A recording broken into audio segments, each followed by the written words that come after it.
Assalamualaikum warahmatullahi wabarakatuh. Perkenalkan, kami dari kelompok 3 pada mata kuliah Statistika Non-Parametrik. Pada video kali ini kami akan membahas tentang uji tanda, di mana anggota kelompoknya yaitu saya sendiri, Andita Diva Sahrah, dan Aufia Sahrah, Ilvani Makfirli, Asri Kurniawan, dan Irfan Zulkarnain.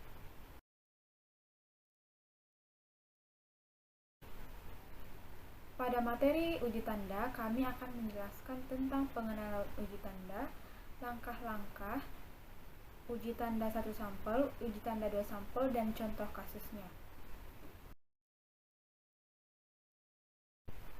Baik, langsung saja. Uji tanda merupakan uji statistik non-parametrik untuk 2 sampel berhubungan dan digunakan untuk menguji signifikansi 2 perlakuan.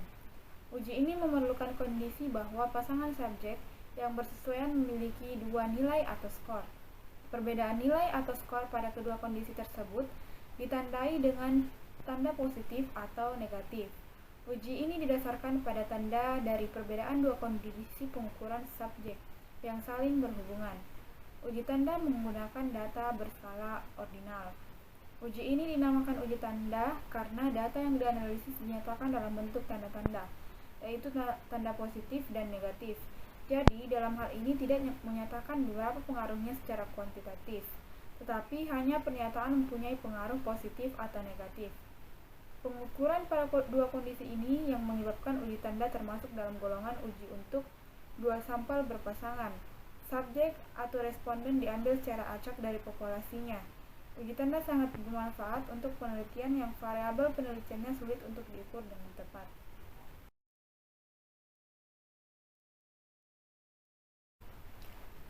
Adapun syarat-syarat dilakukannya uji tanda, yang pertama yaitu pasangan hasil pengamatan yang sedang dibandingkan bersifat independen. Kemudian pasangan yang berlainan terjadi karena kondisi yang berbeda. Kemudian terakhir, yang ketiga, masing-masing pengamatan dalam tiap pasang terjadi pengaruh kondisi yang serupa. Uji tanda dibagi menjadi 2 kelompok, yaitu uji tanda 1 sampel dan uji tanda 2 sampel. Uji tanda 1 sampel merupakan alternatif uji T dengan 1 sampel dalam uji parametrik. Nah, sebelum melakukan perhitungan, kita perlu memahami terlebih dahulu logika pengujian dengan menggunakan uji tanda 1 sampel. Karena uji tanda yang digunakan untuk menguji perbedaan nilai tengah pada data, maka ada data yang berada di bawah median dan ada data yang berada di atas median. Untuk itu, kita menyatakan setiap nilai pengamatan yang lebih besar dari mu0 diganti dengan atau diberi tanda positif, dan setiap nilai pengamatan yang kurang dari mu0 atau median diberi tanda negatif. Sedangkan setiap nilai yang sama dengan mu0 diganti dengan 0 dan dihapus dari data. Dalam menentukan nilai peluang kejadian tanda positif dan tanda negatif menggunakan tabel binomial. Fungsi binomialnya yaitu n sama dengan banyaknya pengamatan setiap tanda 0 dihapus dari data, dan k untuk banyaknya pengamatan bertanda positif. Sementara probabilitas terjadinya tanda positif dan tanda negatif adalah sama, yaitu sebesar 0,5. Selanjutnya, prosedur pengujian uji tanda 1 sampel. Yang pertama yaitu menentukan hipotesis. Ada H0 dan H1. H0 adalah standar yang berlaku, yaitu mu sama dengan mu0, di mana peluangnya sama dengan 0,5. H1 adalah apa yang diinginkan peneliti, yaitu bahwa mu lebih besar dari mu0 dengan peluang lebih besar dari 0,5 atau mu lebih kecil dari mu0 dengan peluang lebih kecil dari 0,5. Dituliskan dalam suatu persamaan, mu tidak sama dengan mu0 dengan peluang 0,5. Selanjutnya, menentukan statistik uji. Berdasarkan logika pengujian yang disampaikan sebelumnya, terdapat 2 keadaan di mana n kurang dari atau sama dengan 20 dan n lebih besar atau sama dengan 20. Untuk n lebih kecil dari 20, X berdistribusi binomial dengan parameter K, N, dan P, di mana K adalah banyaknya tanda positif dan N adalah banyaknya data, dan P adalah peluang. Dengan formula Px lebih besar dari K sama dengan 1 dikurang Px lebih kecil daripada K dikurang 1. Kemudian untuk N lebih besar dari 20, X berdistribusi normal, mu alfa dengan mu sama dengan NP, dan alfa adalah taraf signifikansi. Berdistribusi normal standar 0,1 dengan formula Z hitung sama dengan K dikurang NP per akar NP dikurang 1.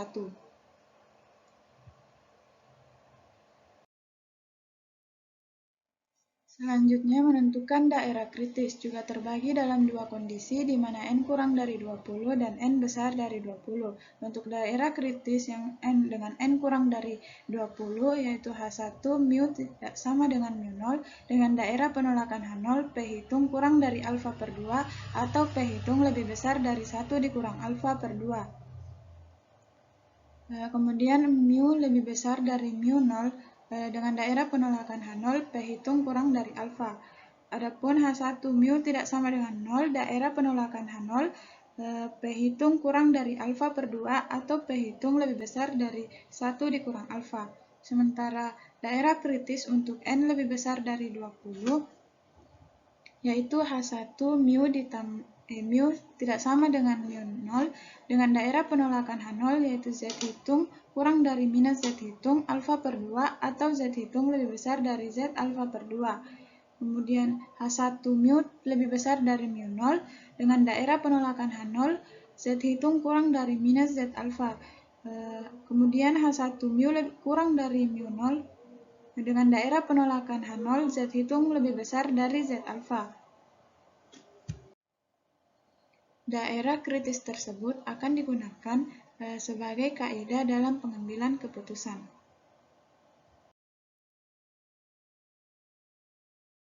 Nah, selanjutnya yaitu langkah-langkah uji tanda dua sampel. Apabila Anda telah menetapkan pasangan ukuran ordinal yang diambil dari subjek yang sama atau subjek yang dicocokkan, dan apabila Anda hanya tertarik pada apakah terdapat perbedaan nyata atau tidak, maka prosedur uji tanda harus digunakan.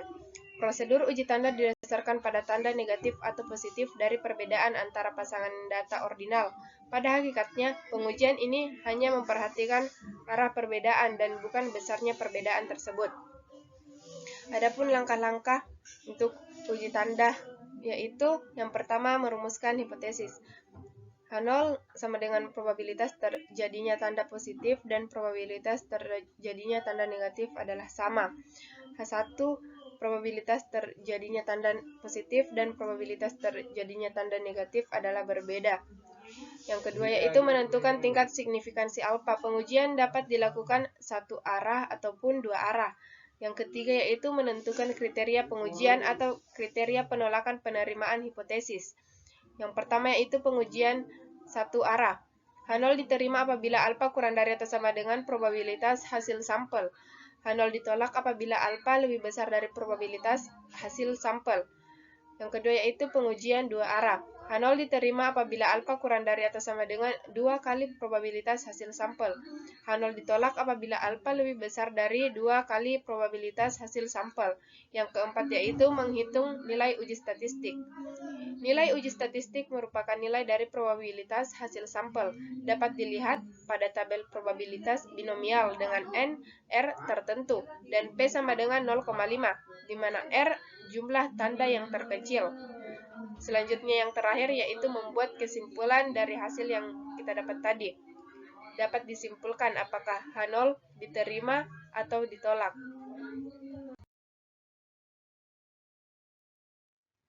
Kemudian, uji yang dilakukan pada dua sampel terpisah atau independen. Uji tanda merupakan uji statistik non parametrik untuk dua sampel berhubungan dan digunakan untuk menguji signifikansi dua perlakuan. Uji ini memerlukan kondisi bahwa pasangan subjek yang bersesuaian memiliki dua nilai atau skor. Perbedaan nilai atau skor pada kedua kondisi tersebut ditandai dengan tanda positif atau tanda negatif. Jadi, uji ini didasarkan pada tanda dari perbedaan dua kondisi pengukuran subjek yang saling berhubungan. Dinamakan uji tanda karena data yang dianalisis dinyatakan dalam bentuk tanda yaitu tanda positif dan tanda negatif. Pengukuran pada dua kondisi ini yang menyebabkan uji tanda termasuk dalam golongan uji untuk dua sampel berpasangan. Subjek atau responden diambil secara acak dari populasinya. Uji tanda sangat bermanfaat untuk penelitian yang variabel penelitiannya sulit untuk diukur dengan tepat. Uji tanda digunakan untuk pengelolaan data dengan skala ordinal. Asumsi lainnya adalah data sifatnya kontinu dan dibutuhkan tanda dari data sampel yang bertanda lebih dari atau kurang dari. Uji dilakukan pada dua sampel terpisah atau independen. Yang pertama, tanda positif jika data pada sampel 1 lebih besar dari pasangannya pada sampel 2. Yang kedua, tanda negatif jika pada sampel 1 kurang dari pasangannya pada sampel 2. Yang ketiga, tanda 0 jika data pada sampel 1 sama dengan pasangannya pada sampel 2. Kemudian yang keempat, tanda 0 tidak digunakan atau dikeluarkan dalam perhitungan atau analisis. Dan yang terakhir, N sama dengan banyaknya tanda positif dan tanda negatif dalam sampel. Baik, untuk lebih memahami tentang materi uji tanda, di sini saya akan memberikan contoh kasus pertama tentang uji tanda. Misalnya, perusahaan garmen maju ingin mengukur peningkatan prestasi kerja karyawan di perusahaan setelah diberikan pelatihan. Untuk itu, diambil sampel sebanyak 10 karyawan dengan datanya sebagai berikut.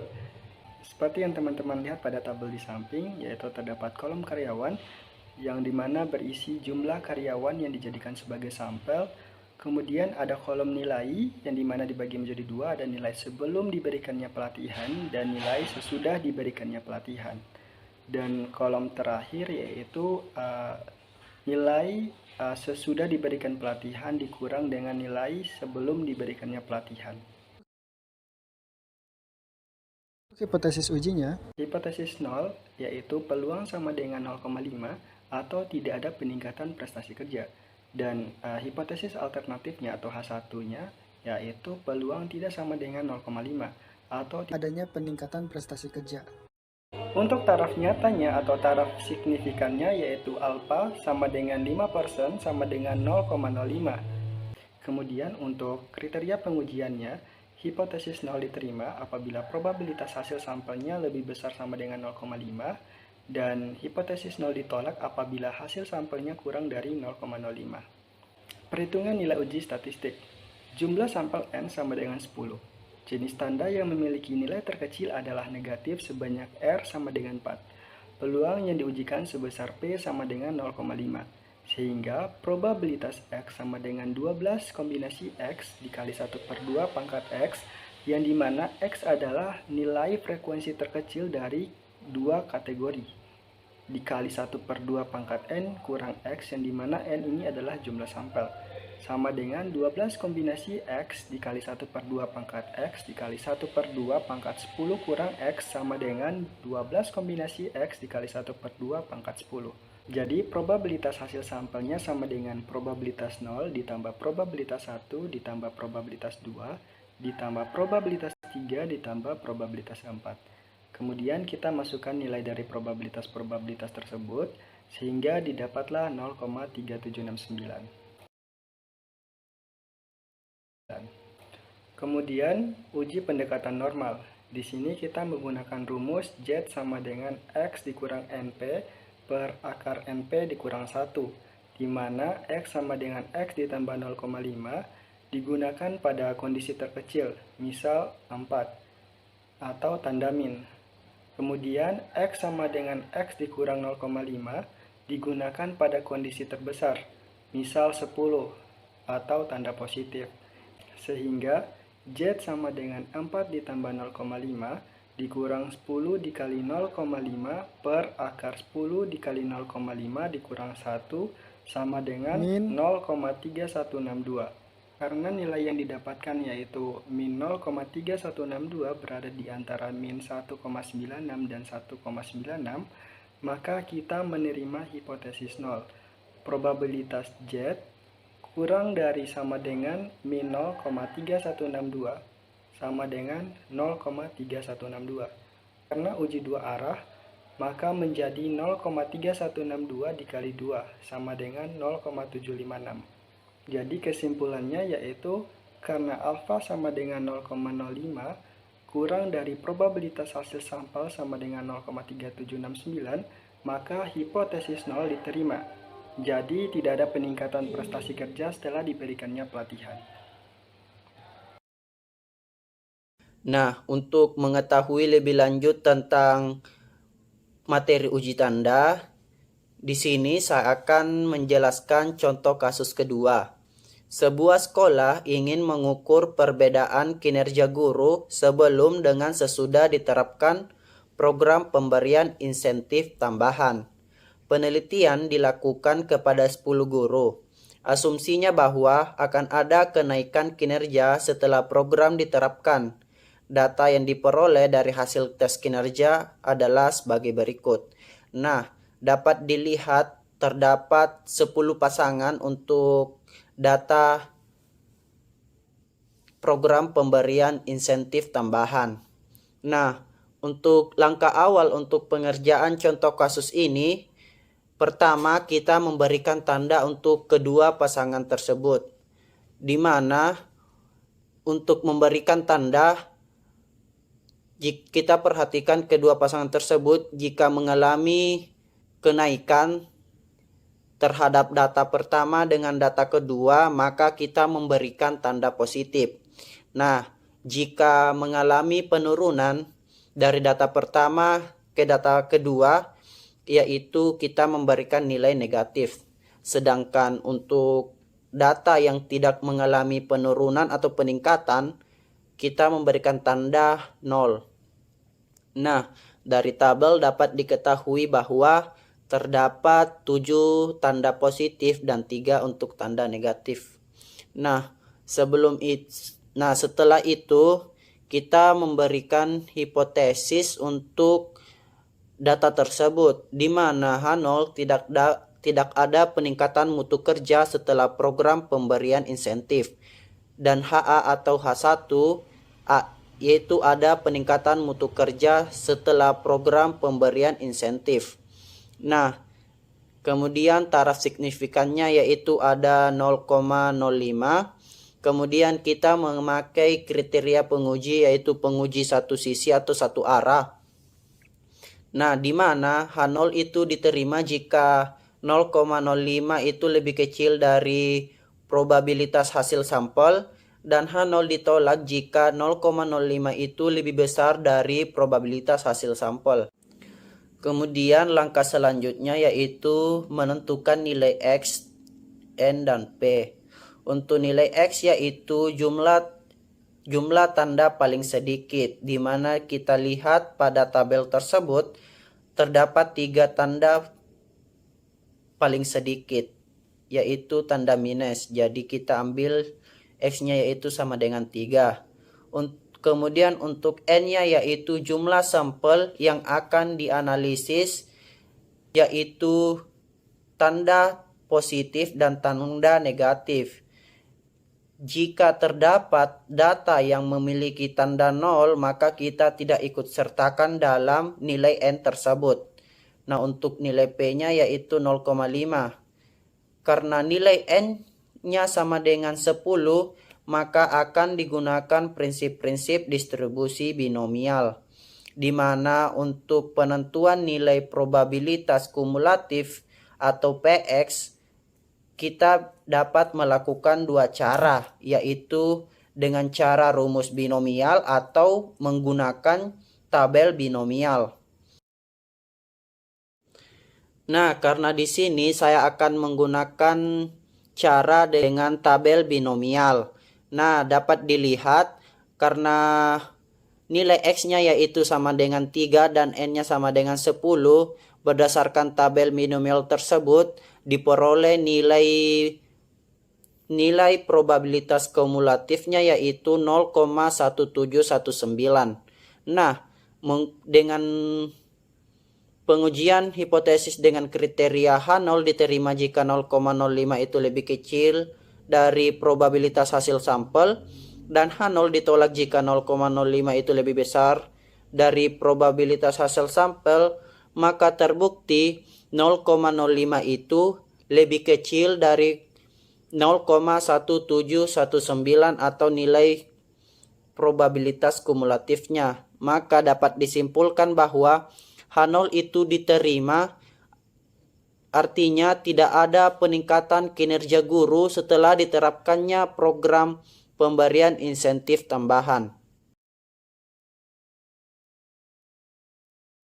Sekian penjelasan dari kelompok kami. Terima kasih. Assalamualaikum warahmatullahi wabarakatuh.